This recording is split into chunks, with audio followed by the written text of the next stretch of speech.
Muy buenas amigos y hermanos. Hoy vamos a hablar de un tema que en realidad es muy interesante frente a un mundo en donde el materialismo ha invadido aún a las iglesias con esa tal teología de la prosperidad, entre comillas. Ay, el afán del dinero y el amor al dinero, como dice el apóstol San Pablo, es raíz de todos los males. Y muchos toman el evangelio para hacer mercadería de nosotros, como dice la palabra. Es por ello que hay gente que le cuesta trabajo dar porque piensa que son engañados. Otros se les manipula con sentencia de juicio si no dan lo que le pide el predicador. Hoy vamos a hablar de un tema que se discute mucho en la actualidad: el diezmo y las ofrendas.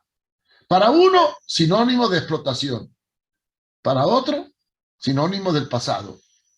Para mí y para la palabra, sinónimo de gratitud. Así es. Vamos a entrar al tema. Ponga mucha atención. Hoy vamos a hablar sobre el diezmo y las ofrendas. ¿Qué dice la Biblia al respecto y qué nos enseñan las Sagradas Escrituras? Vamos al tema. El tema es diezmos y ofrenda. ¿Qué dice la Biblia al respecto? ¿Qué es el dar? El dar es una acción espontánea de ofrecerle a Dios algo por gratitud.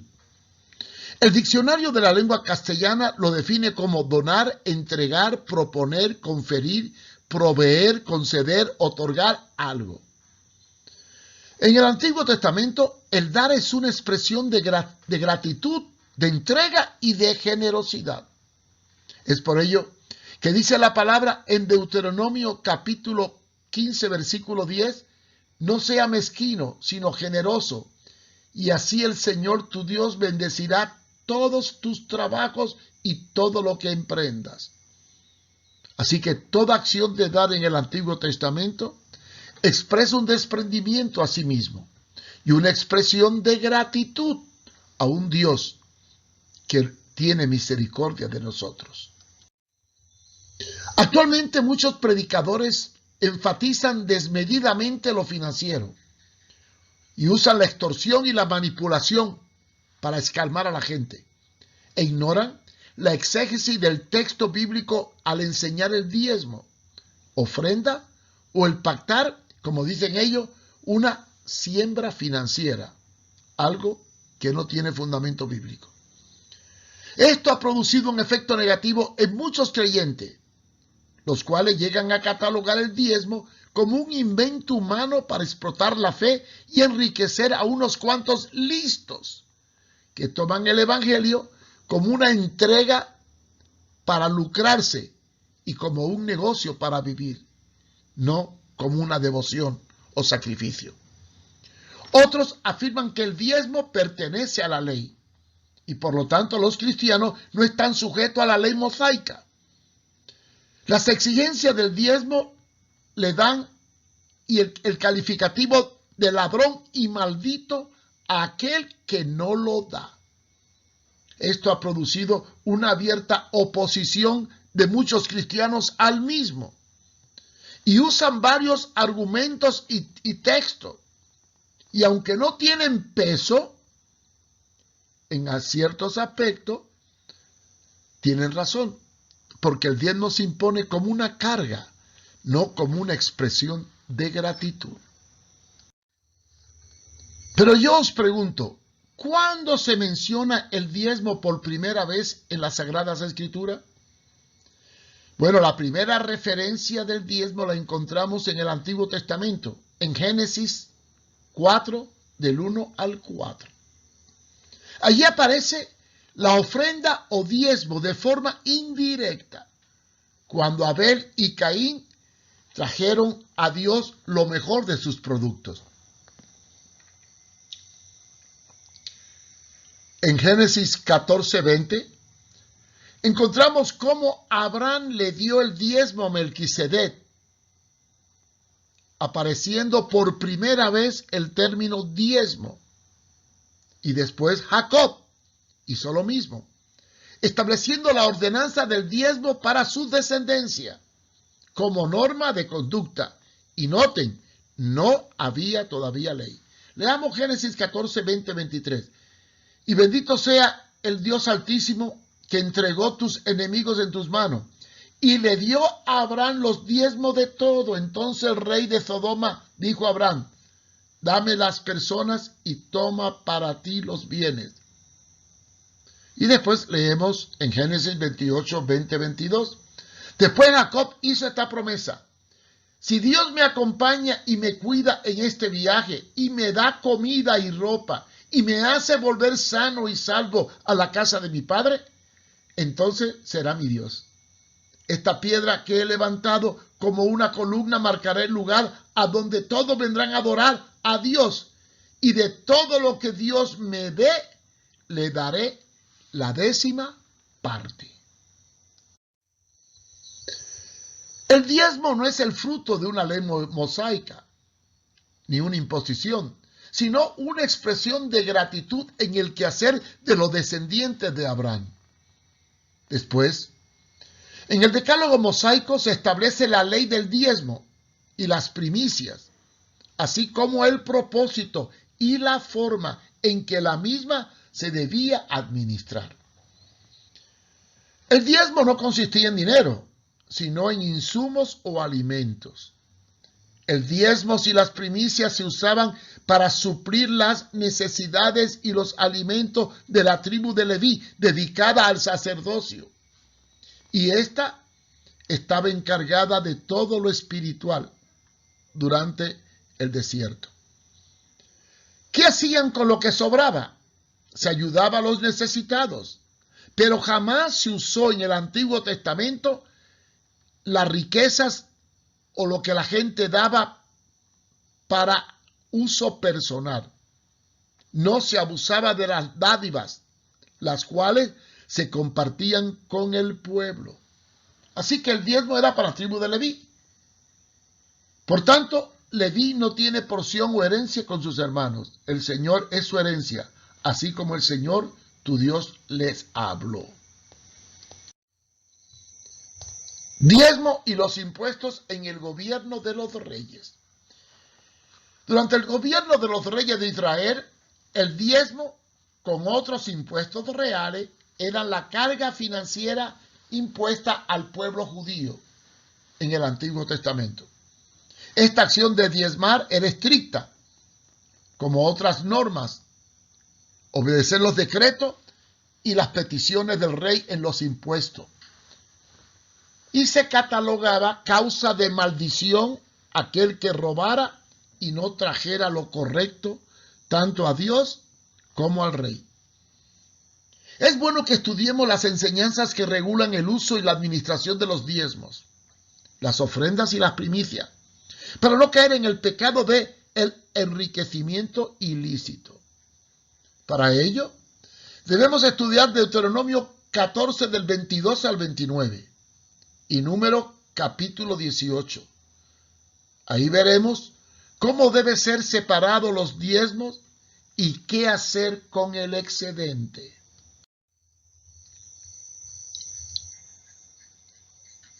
Es bajo estos principios que debemos analizar el texto de Malaquías 3, del 6 al 10, muy trillado y usado en las iglesias. ¿Qué dice Malaquías 3, del 6 al 9? Porque yo Jehová no cambio, por esto, hijo de Jacob, no habéis sido consumidos. Desde los días de vuestros padres os habéis apartado de mis leyes y no las guardasteis. Volveos a mí y yo me volveré a vosotros, ha dicho Jehová de los ejércitos. Me dijiste, ¿en qué hemos de volvernos? ¿Robará el hombre a Dios? Pues vosotros me habéis robado. Y dijiste, ¿en qué te hemos robado? En vuestro diezmo y ofrenda.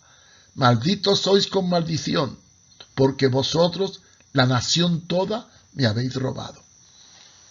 Este reclamo del Señor al pueblo tan duro, diciendo que le han robado el diezmo al Eterno, no se refiere al pueblo en sí, sino el Señor está haciendo una reprimenda a los sacerdotes. De hecho, no le estaba hablando a un pueblo común.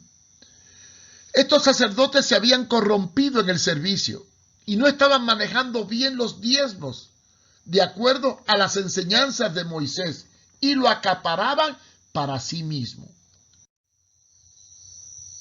Pero vamos a analizar el origen de dar lo mejor.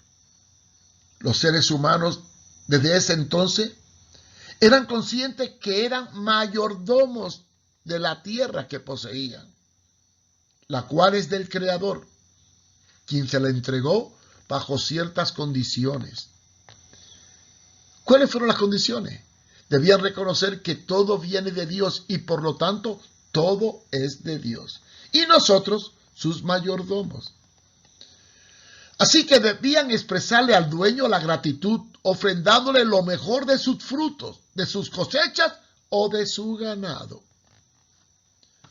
Fue por ello que Abel también trajo una ofrenda de los primerizos de sus ovejas, lo mejor de ellas, y Jehová miró con agrado a Abel y su ofrenda. ¿Qué miró Dios? La actitud de darle lo mejor. Mientras que Caín no trajo una ofrenda que le agradó a Dios. El sacrificio no fue acepto. Pero, ¿por qué razón Dios rechazó la ofrenda de Caín? ¿Por qué? Bueno, vamos a analizar. Existen dos principios básicos al respecto. Primero, porque Caín no hizo una ofrenda de sacrificio. O sea, no hizo sacrificio, lo cual era símbolo de expiación por el pecado, según las enseñanzas del Antiguo Testamento. Y era una práctica normal en la mayoría de los pueblos, incluso hasta en los paganos. Quizá fue una forma de recordar tanto el hecho del pecado como la necesidad de un sustituto que muriera por los pecados del hombre. Recuerde que para cubrir sus vergüenzas, Adán tuvo que matar y cubrirse con pieles.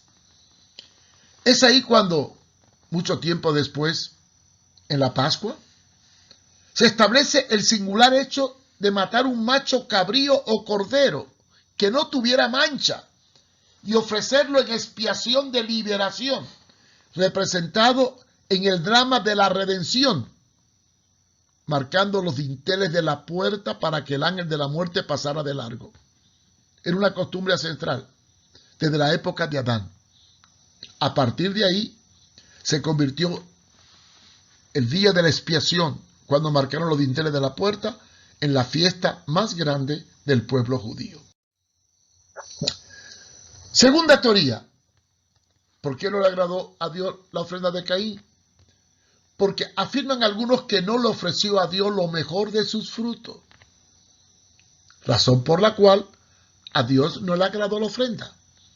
Este punto de vista es muy relativo, porque si Caín no ofreció lo mejor, habría de ver cuál fue la causa. Se afirma que mientras Abel era ganadero, Caín era agricultor, y por tal razón no pudo hacer un sacrificio de animal. Pero esa razón no es suficiente. No actuó con un espíritu recto. Dice el Salmo 51, 16, 17, porque no quiero sacrificio, y si doy holocausto, no lo aceptas. Los sacrificios de Dios son el espíritu quebrantado, el corazón contrito y humillado. No despreciarás tú, oh Dios. El dar no es un producto de miedo, imposición o coacción, sino una expresión de gratitud, compromiso y sometimiento a la soberanía de aquel que es el dueño de todas las cosas. En la actualidad hay dos grupos que de forma opuesta rechazan o defienden radicalmente el principio del diezmo en la iglesia, como una expresión de mayordomía cristiana. Los antilegalistas, que no son todos, pues algunos acatan la ley y lo que le conviene de la ley. Estos antilegalistas condenan el diezmo afirmando que es una imposición de la ley, mientras que otros lo defienden y lo presentan como una norma impositiva e inviolable, pues el no dar equivale a caer en juicio y maldición. Y esto es una gran controversia. ¿Cómo el dar?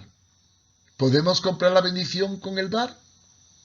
El diezmo no fue impuesto por Dios para obtener gracia, ni para comprar bendición, sino que aparece como expresión de gratitud y sometimiento al que es dueño de todo. En Génesis 17:24 encontramos que Abraham, al recuperar a Lot y sus bienes, en el verso 16, se encontró con un personaje muy peculiar, Melquisedec. Y leemos entonces en Génesis 14, 18 al 20. Entonces Melquisedec, rey de Salem y sacerdote del Dios Altísimo, sacó pan y vino y le bendijo diciendo: bendito sea Abraham del Dios Altísimo, creador de los cielos y de la tierra. Y bendito sea el Hijo de Dios Altísimo, que entregó tus enemigos en tus manos. Y le dio a Abraham los diezmos de todo. Dicen que le bendijo, le dio pan y vino, y Abraham le dio el diezmo de todo. ¿No es interesante este texto? Algo que es curioso, ¿le pidió Melquisedec los diezmos? No. ¿Había alguna ley sobre las primicias o diezmos? No. ¿Quién era este personaje llamado rey de Salem, que le dio pan y vino y bendijo a Abraham? Bueno, aquí nos encontramos con una manifestación de Jesucristo, una cristofonía del Antiguo Testamento. Pues este personaje se ha manifestado como alguien que tiene una similitud a Jesús, ya que presentaba características muy peculiares. Fíjense bien qué características presentaba. 1. Se le llamó sacerdote del Altísimo cuando todavía no existía el sacerdocio levítico. 2. Se le llamaba rey de Salem, refiriéndose probablemente a la palabra que dio origen a Jerusalén, o el lugar de donde venía. 3. Era rey y a la vez sacerdote, como Jesús. Génesis 4:18, Zacarías 6 del 12 al 13. 4. Su nombre significa rey de justicia y rey de paz, un atributo que solo lo tenía Jesucristo. Hebreo 7:2. Y dice: a quien asimismo Abraham dio los diezmos de todo, cuyo nombre significa rey de justicia y luego también rey de Salem, que es rey de paz. 5. Y esto es interesante, está en Hebreos 7:3. No tenía madre, ni padre, ni principio de día, ni fin de vida. Interesante descripción de Jesucristo, ¿verdad? 6. Le ofreció pan y vino, símbolos del nuevo pacto hecho por Jesús con sus discípulos. Génesis 14:18. Y 7. También Jacob diezmó, pero en esta ocasión él mismo proclamó, frente a una experiencia trascendental de cómo Dios le había suplido y que ocurrió en Betel, hizo un compromiso con Dios. Y noten, no fue nadie quien impuso esta acción, no, sino que nace como fruto de la experiencia personal de Jacob, el cual declaró: esta piedra que he puesto como memorial será una casa de Dios, y de todo lo que me des, sin faltar apartaré el diezmo para ti. El diezmo dentro de la ley. Cuando aparece Moisés, Dios pacta con su pueblo un nuevo orden dentro de una nación que nacería en la tierra prometida, y la cual tendría la misión de proclamar su nombre y traer al mundo la promesa de Génesis 3:15 y 11:2 al 3, que es el Mesías. Con ello se establecen las normas de conducta en su expresión de gratitud y de servicio a Dios. Y ahí se legaliza algo que ya existía: el diezmo, las primicias y las ofrendas. ¿Qué significa diezmo? Como la palabra lo indica, es la 10ª parte de todos los frutos de la tierra, ganado o rendimiento de trabajo. Deuteronomio 12:28 y 26:12. Con él se suplían las necesidades de los levitas, pero también se suplían las necesidades de los extranjeros, las viudas, los huérfanos y demás necesitados dentro del pueblo. Deuteronomio 14 del 28 al 29 y el 26:12. Anótenlo. Primicia era la acción de traer los primeros frutos de la tierra para ofrendarlos a Dios como expresión de gratitud por la cosecha. Éxodo 23, 16 y 19, 34, 22 y Deuteronomio 18:4.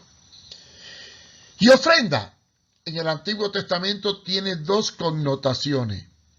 Primera, es ofrecerle a Dios o a un necesitado un regalo de forma voluntaria. Éxodo 35, 29. Y dos, ofrecer a Dios un sacrificio para expresar gratitud, pedir perdón, etc. Así que en el Antiguo Testamento tiene dos connotaciones y en el Nuevo casi es igual. Es bueno apuntar la realidad judía del dar, pero no se daba cabida a la idea de dar con manipulación o como mecanismo de presión o de chantaje o para comprar la bendición de Dios. Daban porque deseaban obedecer la ley de Jehová, como expresión de gratitud y reconocimiento de la soberanía de Dios. Así lo enseña el Talmud, que es como el libro teológico de los judíos, el cual se refiere a las fiestas de las primicias como algo trascendental. Para los judíos el dar era algo tan grande que hasta hacían fiesta cuando venían con los diezmos o las primicias. Veamos lo que dice el Talmud sobre esta costumbre. ¿Cómo se llevan los frutos del templo? Todos los habitantes de las localidades de un mismo distrito se reúnen en la capital del mismo. Pasan la noche en la plaza, sin entrar a las casas, para evitar contactos impuros. A la mañana siguiente, temprano, el jefe dice: venid, subamos a Sión, junto al Señor nuestro Dios. Tanto el diezmo como las primicias eran motivo de fiesta, donde lo importante era la sinceridad y espontaneidad del corazón para dar. Esto se saca del Talmud, que es la doctrina tradicional de los judíos. En el Antiguo Testamento, yo pregunto, ¿se daba por qué? ¿Por temor o por obediencia?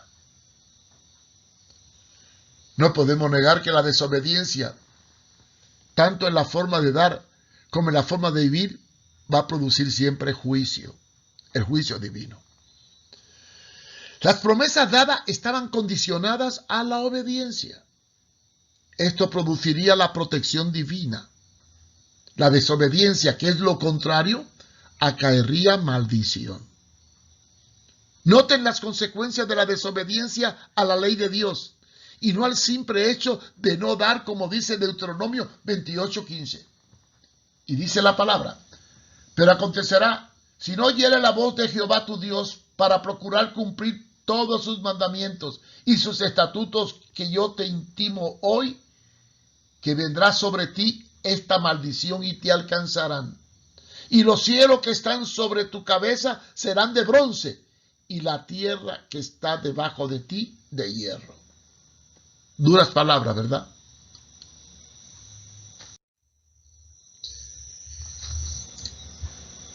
El que no da es porque está enfermo, de manera que aunque diera por medio del mecanismo persuasivo de chantaje, o como forma de soborno espiritual, o para librarse del castigo divino, si no declara su pecado, no podrá obtener el favor de Dios. aunque ofrendara todas sus posesiones, pues en tal caso el rey Artajerjes sería justo, ya que dio bienes a Nehemías para reedificar los muros de Jerusalén. Así que a Dios no se compra con dinero. Es importante que cuando el pueblo se apartaba de Dios, caía en la idolatría, después dejaba de hacer lo recto, y una manifestación de ello es robarle a Dios lo que le pertenecía. ¿De dónde sacamos los mecanismos para decir que el no dar trae maldición? Cuando en realidad la maldición es un producto del pecado. Y el dejar de dar es una de las evidencias del pecado del egoísmo, de la usura. Porque se pierde la gratitud de Dios. Pues para la mente judía, el dar es manifestación de gratitud al Eterno. Y cuando una persona no da, o da por interés, pierde la bendición. En el Talmud, que es la interpretación judía del Pentateuco, se asocia el dar con dos elementos importantes. El Talmud enseña, primero, el trabajo productivo ejecutado por el hombre con obediencia al mandamiento dado por Dios en el huerto del Edén, trae bendición. Trabajar es una bendición. Y compartir los frutos del trabajo es una mayor bendición. Segundo, es reconocer que Dios es dueño de la creación y nosotros somos sus mayordomos. Por lo tanto, debemos traerle a Dios de todo lo que obtengamos como esfuerzo del trabajo, no para mí, sino para ayudar a los demás. Dice el Talmud al respecto. Acerca del diezmo, se ha establecido lo siguiente. Todo lo que se come, todo lo que se conserva y todo lo que crece sobre el suelo está sujeto al pago del diezmo.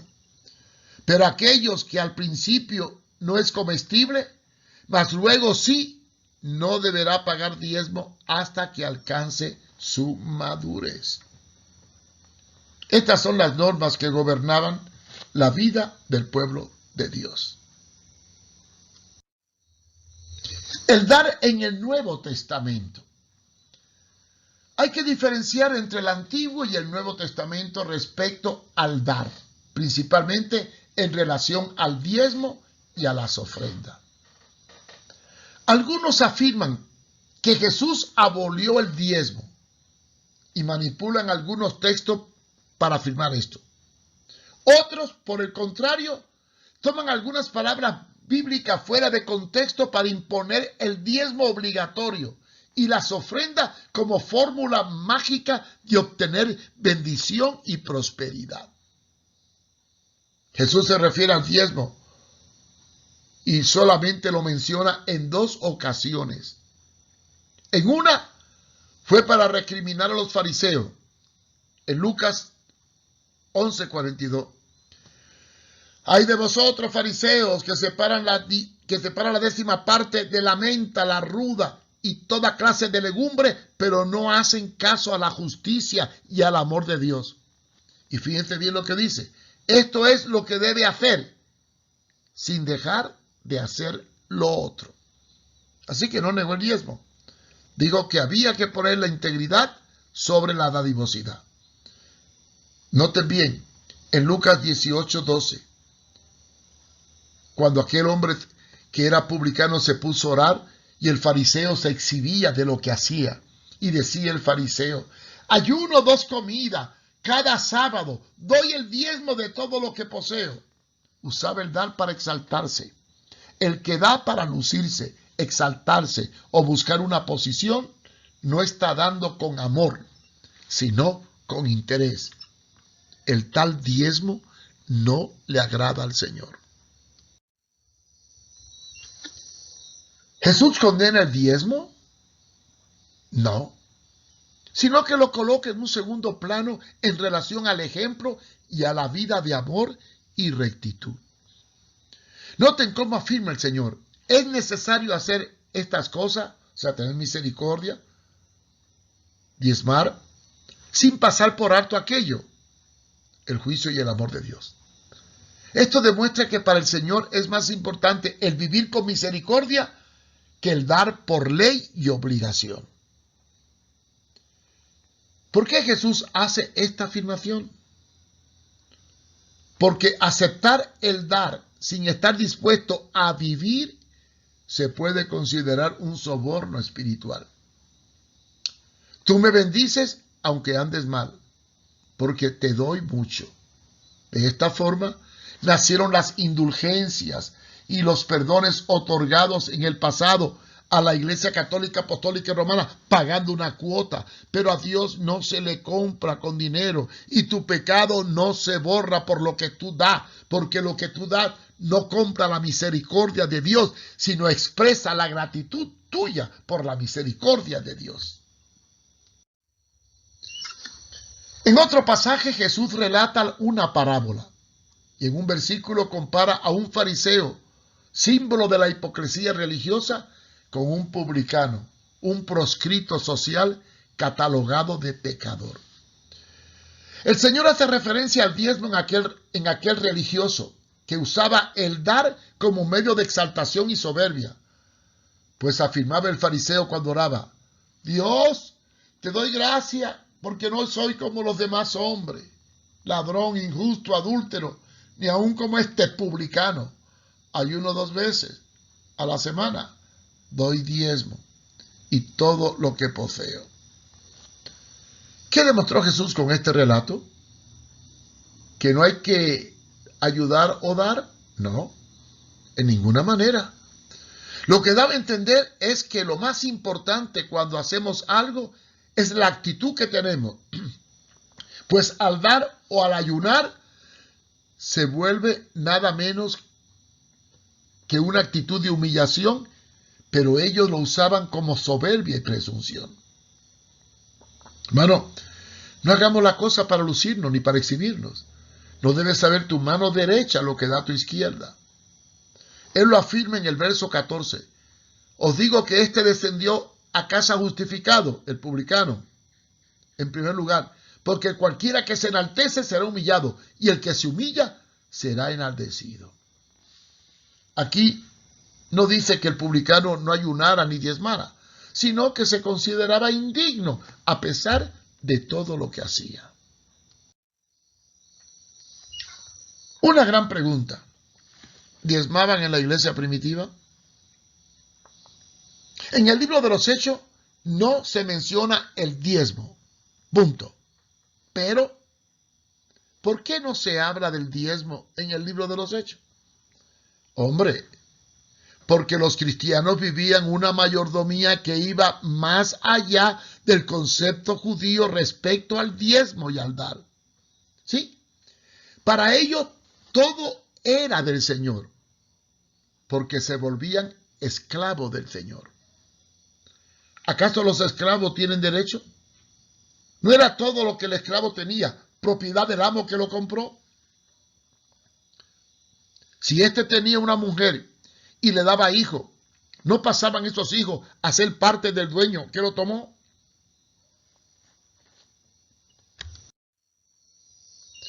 Todo lo que producía un esclavo a su amo era de su amo, y éste le daba al amo lo que quisiera, y el amo le daba lo que quisiera. En el Nuevo Testamento el término siervo, esclavo, aparece 73 veces en 71 textos, y en todo hace alusión al principio de entrega, sometimiento, propiedad absoluta de alguien que nos posee como esclavo. No porque me haga esclavo por la fuerza, sino porque me humillo y me sujeto a su palabra, como lo hizo el mismo Jesús, sujetándose al Padre hasta la muerte. Nosotros no somos mejor que Jesús. Debemos proclamar su señorío y convertirnos en sus siervos, según Mateo 25, del 21 al 23. Así que todo lo que tengo es suyo, y aún yo mismo le pertenezco, porque como dice el apóstol Pedro, he sido comprado con precio, no con oro y plata, sino con la sangre de Jesucristo.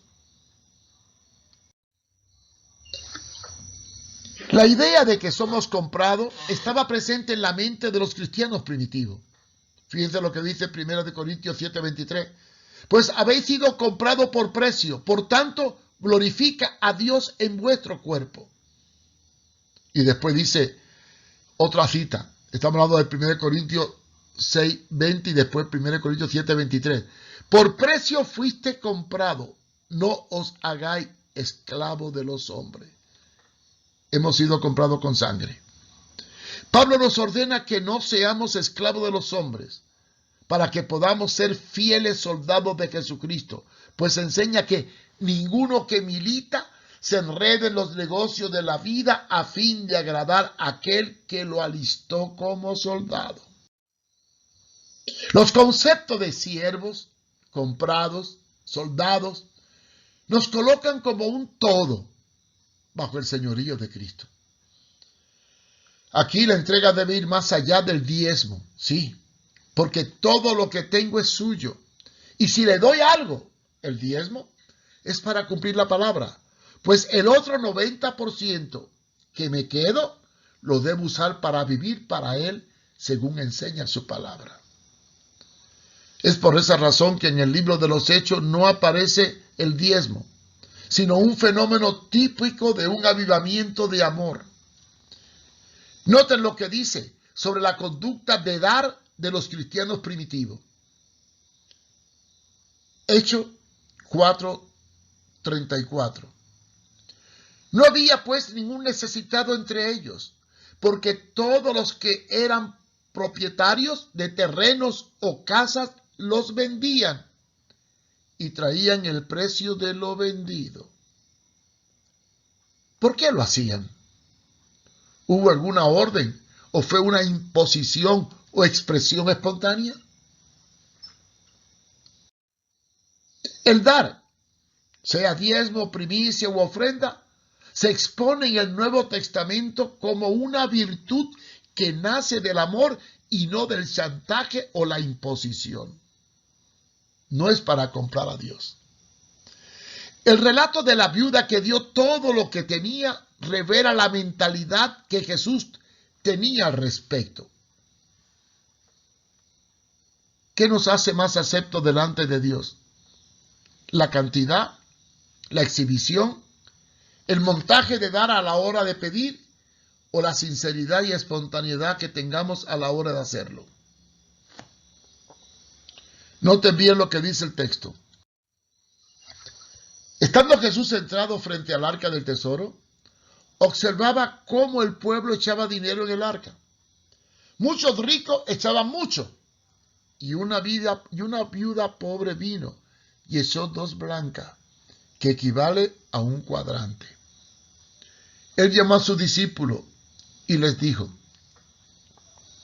de cierto os digo que esta viuda pobre echó más que todo lo que echaron en el arca, porque todos han echado de su abundancia, pero esta, de su pobreza, echó todo lo que tenía, todo su sustento.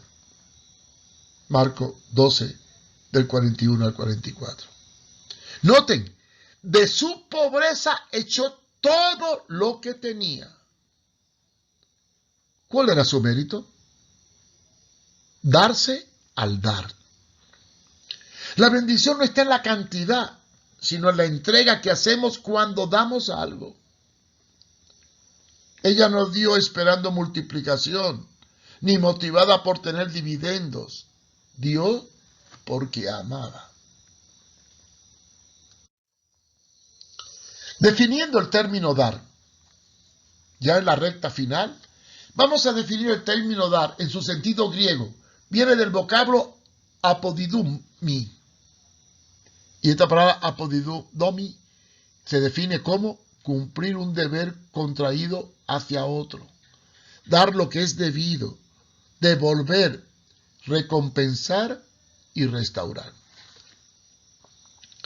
En el diccionario de la lengua española se define como donar, entregar, conferir, dar fruto a la tierra. Jesús ordenó dar no solo la capa, sino también el manto, yendo más allá de lo estipulado por la ley. Y estableció la bendición del dar, porque es la medida que demos con la cual Dios nos recompensará. Pero, cuidado, no debemos usar esto como mecanismo de chantaje, porque si lo hacemos, perdemos el sentido bíblico del dar. Está claro que la acción de dar en el Nuevo Testamento es producto del nuevo nacimiento. En ella expreso mi vida con Dios y me entrega a Dios. Después de todo lo que tengo y poseo es de Él. ¿Cuánto debo de dar? Dice la palabra. Bueno, cada uno dé como propuso en su corazón. No como yo te mando, como propuso en tu corazón. No con tristeza ni por obligación, porque Dios bendice al dador alegre. Segunda de Corintios 9:7. Así que no estamos atados al diezmo. Si optamos por él, es porque amamos al Señor. El ejemplo apostólico es dar el diezmo por convicción y no por imposición. Y si podemos dar más, aún nosotros mismos debemos de darnos. ¿Y por qué debemos de dar? Porque dice la palabra que más bienaventurado es dar que recibir. ¿Y cómo debo de dar? ¿Por compromiso, chantaje, interés o manipulación? Noten la afirmación apostólica de cómo propuso en su corazón, no con tristeza ni por obligación, porque Dios ama al dador alegre. ¿Y cuál debe ser el fin de las ofrendas? Suplir todas las necesidades de la familia de la fe, comenzando por los necesitados y los obreros, el que predica, el que sirve, el que va, porque el obrero es digno de su salario, Lucas 17. Y después que cubrieron la necesidad de los que sirven en el altar, entonces hay que ver la necesidad de los hermanos de la congregación, dando origen al diaconado, que es para servir a los necesitados, como una expresión de ayuda entre los hermanos desposeídos. Porque tuve hambre y me diste de comer. San Pablo establece este principio de dar para remediar el dolor de otros. Primera de Corintios 16, del 1 al 4. Dice, en cuanto a las ofrendas de los santos, haced vosotros también de la manera que ordené en la iglesia de Galacia. Cada primer día de la semana, cada uno de vosotros ponga aparte algo, según haya prosperado, guardándolo, para que cuando yo llegue no se recojan entonces ofrendas. Y cuando haya llegado, a quien hubieres designado por carta, a esto enviaré para que lleve vuestro donativo a Jerusalén. Qué tremendo, ¿verdad? Envía las ofrendas a los hermanos necesitados, porque así lo enseñó Pablo en Galacia. El gran historiador Eusebio de Cesarea comentó que hubo una terrible hambre en Judea y relata cómo los cristianos o hermanos de Antioquía enviaron ayuda a Judea por medio de Pablo y Bernabé. Relato que también aparece en el libro de los Hechos. Tengamos claro estas verdades y notemos que en ningún pasaje se habla del dar por inversión, multiplicación, chantaje, intimidación o ambición. La gente daba por amor, no solo dinero, estaban hasta dispuestos a dar su vida. Pero, ¿cuál es la realidad en estos tiempos en torno al dar? Bueno, tristemente, el compromiso de dar se ha perdido. porque la ambición ha cegado a algunos que han tomado el dinero para beneficio propio y no para hacer lo que es correcto delante del Señor. Eusebio de Cesarea, un escritor de la época de la iglesia primitiva, dice que al concluir la persecución se consagró a reconstruir el conocimiento pasado a la luz de las primeras historias de la iglesia y relata los hechos de cómo la iglesia primitiva era solidaria con el dolor humano. Esperamos que aprendamos esta lección. Y para concluir, tenemos un pensamiento de Dale Carnegie que dijo: dar y dar más es la única manera de tener y tener más. Porque en la medida en que dé, Dios te dará. Porque con la misma vara que tú midas, Dios te va a medir. Dios te bendiga y espero que esta enseñanza rompa tu corazón para que entonces sea un cristiano dadivoso y cumplidor de la mayordomía cristiana. Gracias por acompañarnos y esperamos que esta lección sea de bendición para su vida. Si quiere aprender más, visite mi página web www.contralapostasía.com o también cualquier pregunta o sugerencia, escriba a mi correo marioeduardofumero@gmail.com. Dios les bendiga.